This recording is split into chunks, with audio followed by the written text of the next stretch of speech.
Meron tayo ditong native na manok. Ayan. Nabili natin ito sa palengke. Dahil mas masarap ito kaysa sa Tagalog na manok. Ang gagawin na natin dito, hiwain muna natin ito. Malinis na po ito.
Tapos na nating mahiwa, hugasan muna natin ito.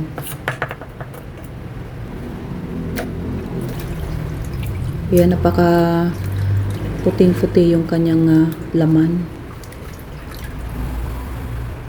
Masarap talaga to isabaw. Dito sa ating mainit na kawali, maglagay lang tayo dito ng mantika.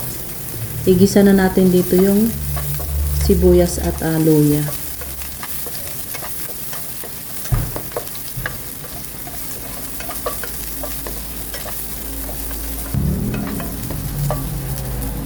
Isunod na natin dito yung ating manok. Kahit araw-araw mo itong ulamin, hindi talaga ito nakakasawa. Igisa lang natin siya. Maglagay lang tayo dito ng asin at pakuluan muna natin siyang isang beses.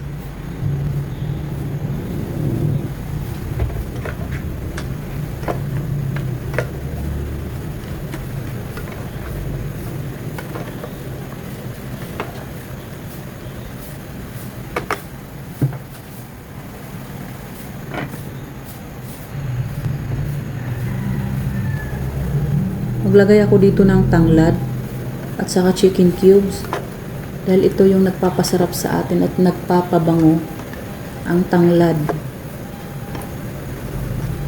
Ayan, lutuin lang natin to sa mga 1 hour or depende sa manok kung matigas o hindi.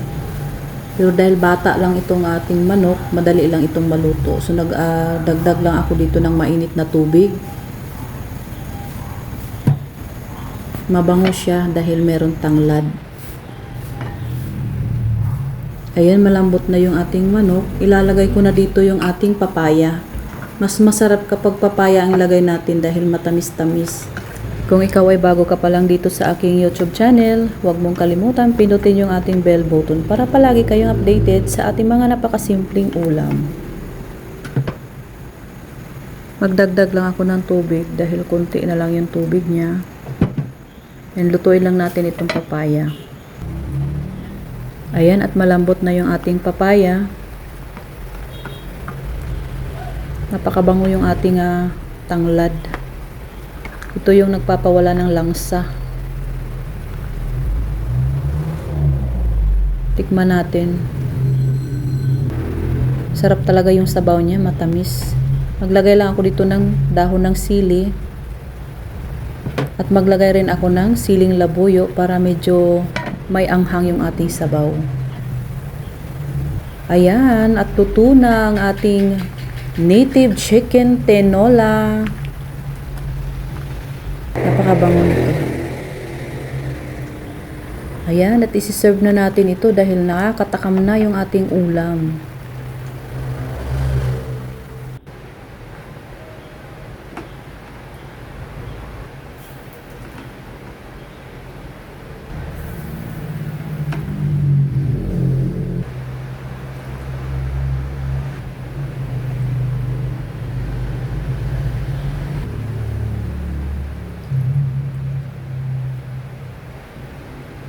Maraming salamat sa panunood!